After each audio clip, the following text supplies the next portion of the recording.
Students next DLD digital logic design అండి. Next concept binary subtractions. Binary ఫార్మాట్లో ఉన్న బిట్స్ని మనం ఎలా సబ్స్ట్రాక్షన్ చేయాలనేది చూద్దాం.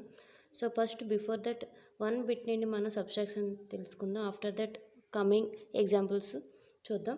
Next 1 0 subtraction. Next 1 -1 0 -0. Next 0 -1. So ఇక్కడ ఏంటి అంటే ఇప్పుడు మనం 1 - 0 అంటే 1 ఆన్సర్, 1 - 1 అంటే 0, నెక్స్ట్ 0 - 0 అంటే 0. సో 0 నుండి 1 మనం సబ్ట్రాక్షన్ చేయలేము కాబట్టి బారో తీసుకుంటాం. For example in decimal number system నుండి 10 - 9 తీసినట్టయితే ఇది డెసిమల్ నెంబర్ ఫార్మేట్. సో 0 నుండి 9 మనం తీయలేం. సో ఇంపాసిబుల్ కాబట్టి మనం పక్కనే ప్రీవియస్ బిట్ నుండి బారో తీసుకొస్తాం. సో అప్పుడు ఇక్కడ 0 అవుతుంది, 1 అనేది ఇక్కడ 0 వాల్యూ అనేది 10 అవుతుంది. 10 - 9 ఇది 1 అవుతుంది. సో ఇక్కడ మనకి ఇన్ నార్మల్ వేలో. సో ఇప్పుడు మనకి ఈ బైనరీ బిట్ వచ్చేసరికి previous depend on the that bit మీద డిపెండ్ అయి ఉంటుంది. సో హైయెస్ట్ బిట్ ప్రీవియస్ నుండి బారో తీసుకొచ్చేటప్పుడు మనకి ఇక్కడ 0 అనేది 2 అవుతుంది.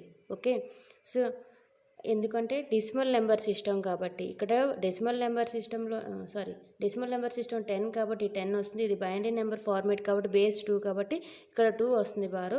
2 - 1 1 వస్తుంది. ఓకే, నెక్స్ట్ ఎగ్జాంపుల్ ఫస్ట్ 1 00 నుండి మనం 11 తీయాలి కదా.